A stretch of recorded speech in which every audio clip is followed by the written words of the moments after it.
네, 머닝 전략 섹터하고 종목 이야기했고요. 이번에도 또 이제 반도체에 관련된 이야기를 좀 집중적으로 모닝 2로 가겠습니다. KB증권 프라임클럽 민재기 팀장님 모셨습니다. 어서 오십시오. 네, 안녕하십니까. 반도체가 물론 이제 어제 워낙 삼성전자가 5% 올랐으니까 그죠? 뭐 오늘 5% 올라주면 좋겠지만 조금 쉬는 건 이해가 되는데 이제 소위 뭐 조선방산 이런 쪽에서 반도체주로의 어떤 선수교체, 반도체주가 제자리를 찾을 것인가 이런 질문을 안 던질 수 없죠. 어떻게 생각하세요?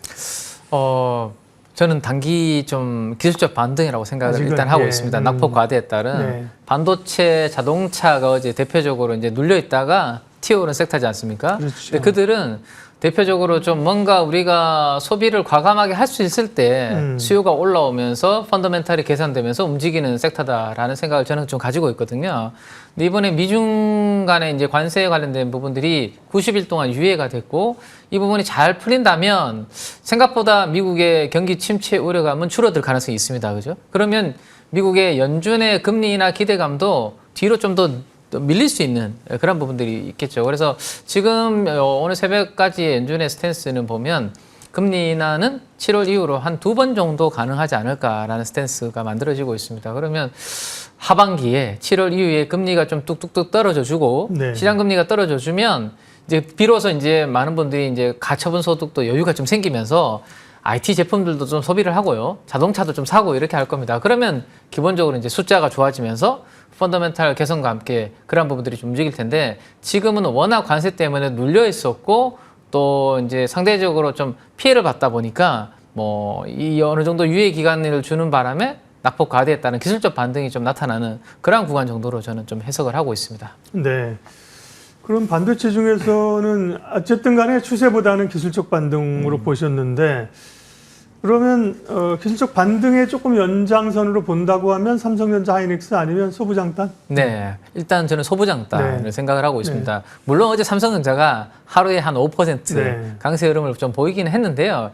이게 지속성 여부가 중요한데 결국에는 지속적인 흐름이 나타나려면 외국인 수급이 어느 정도 계속 좀 유입이 돼야 되는 부분이 있습니다. 그래서 삼성전자, SK하이닉스와 같은 덩치가 큰 기업들은 외국인 수급이 좀 유입이 될 때 추세적인 상승이 가능하다라는 부분을 생각하시면 좋을 것 같고 반도체 소부장은 그래도 이제 기관 투자가들이 이 수익률 게임을 한다라면 일부 이제 수급 가진 것만으로도 충분히 뭐 등락을 만들 수 있기 때문에 오히려 반도체 소부장 쪽이 좀 더 유리한 부분들이 있다라고 생각을 하고 있고요.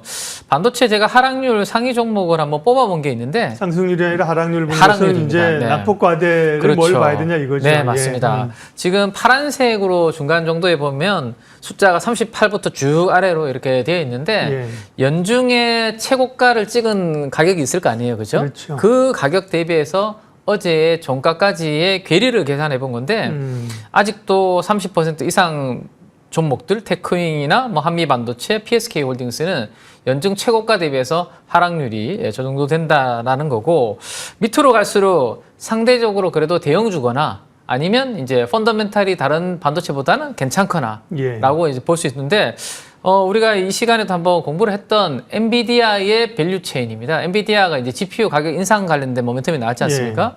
그러면 엔비디아가 가격을 인상할 정도로 어쨌든 업황이 괜찮다면 그쪽으로 들어가는 또 이스페타시스 쪽으로 또 들어가는 또 두산 쪽으로 CCL 원료를 공급하고 있는 파미셀 이렇게 밸류 체인이 상대적으로 지금 하락률도 별로 없습니다. 그만큼 회복도 빠르고 덜 빠졌다라고 보시면 될 것 같아요. 그래서 좀 상대적으로 많이 좀 빠지는 쪽으로 낙폭 과대로 내가 접근하실 것이냐 아니면 반도체 내에서도 업황이 좋아서 상대적으로 좀 펀더멘탈이 견조한 쪽으로 접근하실 접근할 것인지 이러한 부분들을 반도체 이제 좀 단기 반등 구간에서 좀 선택을 하실 필요가 있지 않을까라는 생각입니다. 그럼 반도체 소부장 가운데 파크 시스템스 자료를 오늘 준비하신 걸로 알고 있는데요.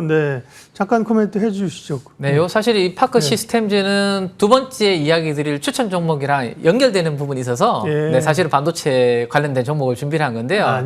이 종목이 최근에 주가가 견조한 이유는 화면에서 보시는 것처럼 글로벌 원자 현미경에서 점유율 1위 기업이기 때문입니다. 우리가 반도체가 점점 미세화된다라는 이야기를 많이 하고 있습니다. 그렇죠? 그러면 그냥 육안으로 보는 것보다는 뭔가 도구를 통해서 이제 들여다봐야 되고 점점점 미세화되다 보니까 이 원자 현미경이라는 수요가 많이 필요로 한다라는 그러한 건데 이 부분이 지금 뭐 경쟁사가 별로 없고 저 모든 반도체 기업들이 반도체 미세화 공정에 네. 들어가다 보니까 이 수요가 탄탄하게 올라오면서 실적 한번 보시죠. 이번 1분기 실적까지 제가 같이 넣어서 만들어 놓은 건데요. 왼쪽은 매출액 4개 분기 합산 차트고 오른쪽은 영업이익 4개 분기 합산 차트입니다. 최근에 반도체 관련주들을 실적같이 이렇게 그려보면 전고점을 이렇게 돌파해서 계속 올라가는 종목들은 사실 잘 없거든요. 그렇죠. 왜냐하면 캐펙스 투자를 지금 약간 줄이고 있거나 주춤하고 있는 상황이기 때문에 반도체 소부장도 별로 안 좋고 삼성전자, SK하이닉스도 하이닉스는 물론 좋은 부분이 있지만 이렇게까지 돋보이는 상황은 아닙니다. 근데 파크 시스템즈는 매출액과 영업이익이 신고가를 향해서 이렇게 봉들이 움직이고 있다는 것은 상당히 이들이 하고 있는 영역은 지금 뭔가 업황이 좋다라는 것을 보여주고 있다라는 부분인데요. 이 어드밴스 패키징이라고 위에 이제 제목에 되어 있는데 후공정 패키징 쪽이 점점 이제 난이도가 높아지고 있습니다. 그 공정을 위해서도 이 파크 시스템즈의 원자 현미경 같은 부분이라든지 다양한 장비들의 수요는 앞으로도 더욱더 지속적으로 발생이 된다라는 부분은 염두에 두시면 좋을 것 같고 자 그러다 보니까 지금으로부터 1년 뒤에 벌어들일 영업이익이 노란색 그래프라고 보시면 되는데요. 최근에 반도체 소부장들의 실적 전망치하고는 좀 다르죠. 계속 우상향하는 안정적인 흐름을 보여주고 있습니다. 수주도 많이 받다 보니까 이러한 그림이 나오는데요. 그러면 앞으로 캐파도 2배 이상 증설하고 증가된다라면 비메모리에서 메모리까지 확장 부분을 염두에 둔다면 반도체 내에서도 펀더멘탈을 수반해서 좀 안정적인 흐름을 보일 수 있는 그러한 기업이다라고 설명을 좀 드릴 수 있을 것 같습니다. 반도체 얘기하면서 파크 시스템즈를 얘기하셨습니다. 이 파크 시스템즈는 제가 판단하기에는 특징주와 관심주 사이에 어디쯤 있는 거고요. 네. 예, 그래서 관심주를 말씀해 주신다고 하셨는데 그러면 반도체 업종 가운데 관심주를 고르신 겁니까? 아닙니까? 전혀 다른 쪽입니다. 아, 그래요? 네. 네네. 근데 관련이 있다고 그러시고 좀 맞습니다. 들어볼까요? 네, 네. 바이오 쪽입니다. 바이오인데. 네, 예. 바이오인데요. 예. 왜 제가 앞쪽에서 반도체에서 예. 이제 원자 현미경을 말씀드렸냐면 바이오에서도 이러한 그런 부분이 기능이 있다. 필요해서 관련된 부분을 하고 있는 기업을 앞으로 잘 좀 보실 필요가 있을 것 같아서 기업명부터 그러면.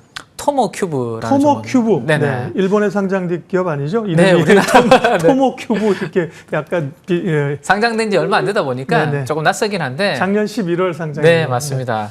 근데 이 기업을 설명하는 데 있어서 이제 원자 현미경이라는 부분이 네. 좀 같이 하면 재밌을 것 같아서 앞에 설명을 드렸고요. 이 바이오 관련된 기업들이 사실은 요즘 악재가 많습니다. 예, 뭐 관세 받을 수 그렇죠. 있다라는 예. 거 어제 약가 인하부터 해서 뭐 여러 가지 예. 악재들이 있음에도 불구하고 오늘은 좀 튀어오르는 모습이 나타나고 있거든요. 약간의 악재 노출로 이제 생각을 하고 있는 게 아닌가라고 볼 수 있을 것 같습니다. 근데 이제 이 토모 큐브가 하고 있는 영역 중에는 우리가 신약을 개발할 때 제일 앞에 이제 후보 물질을 이제 발굴하는 기초 연구 단계가 있고요. 그 후보 물질이 나오면 동물을 가지고 우리가 전임상이라는 걸 하게 됩니다. 그렇죠. 예. 네. 근데 지금 트렌드가요. 미국의 FDA에도 그렇고 앞으로 전임상 단계에서는 동물을 사용하지 마라. 동물을 사용하지 마라라고 이제 권고를 하고 있고 앞으로 이 트렌드는 중기적으로 계속 이어질 가능성이 높다라는 생각입니다.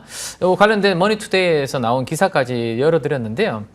이 동물 실험을 그럼 안 하면 동물 실험 대신 뭔가 새로운 대체가 있어야 되는데 그것을 오가노이드라는 좀 낯선 용어가 나옵니다. 네. 오가노이드라는 것을 사용하는데 이 오가노이드를 활용을 하게 되면 동물 대신에 우리의 몸에 있는 다른 세포들을 미세 장기를 만들어 가지고 그걸 가지고 이제 전임상을 연구를 하게 된다라는 겁니다. 그러면 훨씬 더 이제 위험성이라든지 비용이라든지 안전성 이런 부분들을 좀 시간도 단축할 수 있고요. 이런 부분들이 개선이 된다라고 이해를 하시면 되고 그러면 앞으로 바이오의 신약 개발 트렌드가 이렇게 바뀐다라면 이 앞단에서 이러한 연구를 할 수 있을 때 필요한 3D 현미경을 만드는 토모큐브는 상당히 수요가 좀 올라오지 않을까 라고 한번 생각이 돼서 오늘 바이오 쪽에서는 이 토모큐브라는 기업을 한번 선택을 해봤습니다. 네. 그러면 토모큐브는 실질적으로 그 단계에서 보니까 그런 바이오 쪽도 있고 약간 뭐 디스플레이 쪽도 있고 이제 그러니까 아까 말씀하신 그런 거를 이제 약간 이 계측하고 이런 장비 쪽에 속하는 건가요? 네. 네. 그러니까 이게 사실은 바이오에서 이제 막 시작이 되는데 이게 앞으로 꾸준하게 여기서 잘 적응이 되면 앞으로 다양한 사업군으로 확대가 될 수 있는데 대표적으로 우리 유리기판 있지 않습니까? 예. 예, 유리기판도 반도체 이제 패키징에서 사용되는 부분인데 이 유리기판에도 앞으로 이 토모큐브에 관련된 부분들이 사용될 네. 수 있다라는 겁니다. 그래서 우리가 올 초만 하더라도 유리기판 한번 테마가 불었었어요. 그렇죠. 그때 지금 화면에서 보시는 것처럼 유리기판주들 테마 있을 때 이 기업이 같이 영향을 받았었거든요. 네. 그래서 지금 유리기판 관련주들이 좀 쉬고 있는 상황인데요. 만약에 다시 또 유리기판 사이클이 한번 돌 때는 그때는 바이오 관련된 부분이 아니더라도 이 토모큐브는 또 유리기판 관련주로 또 움직일 수 있는 부분들이 약간 또 있는 독특합니다, 그죠? 네, 바이오 맞습니다. 쪽인데 IT와 좀 연결되어 있는 거죠. 그 아까 네. 우리 파크 시스템즈가 맞아요. 원래는 반도체만 했는데 예. 그쪽도 다른 영역으로 이렇게 가고 있거든요. 바로 토모큐브도 네. 그러한 부분으로 사업이 확장이 될 수 있다라고 이해를 하시면 될 것 같아요. 원래 원자협력학 이런 걸 우리가 이제 광학 쪽으로 분류하잖아요. 그전에 맞습니다. 렌즈 네. 이런 네, 쪽으로 네, 네, 분류했는데 네. 이게 반도체 장비가 되는 것처럼요. 예. 그런데 말입니다. 주가가 아침에 이렇게 안 올랐었는데 지금 20%나 그러니까요. 올라가지고 있죠. 네. 네. 아, 지금 지금 그러니까 이게 지금 20%니까 물론 상한가가 30%니까 지금 네. 얘기해서 상한가 가면 10%씩인데 그런 관점에서 말씀하신 건 아닐 거란 말이죠. 맞습니다. 네. 그러니까 그렇게 급하게 따라잡으실 필요는 없을 것 같고요. 그죠? 네. 네. 왜냐하면 일단 바이오는 심리가 중요한데 네, 네. 바이오가 추세적인 상승을 보이려면 어쨌든 금리가 조금 낮아지는 예. 그런 그림이 돼야 되죠. 그러면 7월 달에 페드가 이제 뭐 금리 인하하면 네. 전체적으로 추세적으로 금리는 낮아질 가능성이 높겠죠. 그럴 때 바이오는 추세적인 상승이 가능합니다. 그 전에 악재로 인해서 주가가 눌릴 때 최대한 좀 새로운 이 토모큐브는 좀 네. 싸게 모을 필요가 있다. 그러니까요. 네, 말씀드리고 싶습니다. 전문적으로 이런 거를 잘 하셔서 나는 20%에 사서 28%에 팔 수 있어 이러신 분들은 아시지만 대부분은 그렇지 않은 분들은 내용 좋은데 20%에 사면 예, 단기적으로 힘들 수 있으니까 찜해 놓으셔야 됩니다. 맞습니다. 그죠? 네. 찜해 놓으시면서 가격을 좀 보시고 한 1분만 해서 시장은 어떻게 우리 시장이 오늘 상대적으로 좀 약한데 우리 시장 전망 짧게만 좀 어떻게 보시는지. 저는 우리나라 코스피랑요 미국의 3대 지수를 연초 이후에 그림을 그려보시면 우리나라는 어제까지 약 8% 코스피는 상승했고요. 우리가 더 강하죠? 네, 맞습니다. 예, 미국의 맞아요. 3대 지수는 다 마이너스였습니다. 예. 결국에는 미국의 키 맞추기가 지금 진행이 되고 있는 거거든요. 그래서 막 단기적으로 미국이 오른다고 하더라도 우리가 무조건 똑같이 오른다? 이거는 조금 먼저 올랐던 부분이 있기 때문에 네. 좀 차분하게 그런 부분들은 대응하시기를 부탁을 좀 드리겠습니다. 네, 오늘 머닝 전략 반도체에 관한 이야기하고요. 관심 종목은 바이오 쪽에서 살펴봤어요. KB증권 민재기 팀장님 함께했습니다. 고맙습니다. 네, 감사합니다. 지수는 어떻게 되고 있는 건가요? 사실은 뭐 욕심 같아서야 우리가 매일 100포인트씩 한 열흘만 그럼 3,000인가? 예. 그런데 사실은 2,600 회복했잖아요, 이번 주. 그죠? 네. 그런 거 우리가 민 팀장이 말씀하신 것처럼 선반영해서 우리가 좀 먼저 올라온 측면 보게 되면 그렇게 좀 미국 증시 비해서 소외됐다거나 그렇게 생각할 필요는 없습니다. 네. 시장 공감태는 오늘 여기까지 하겠습니다. 오늘도 좋은 결정 하십시오. 고맙습니다.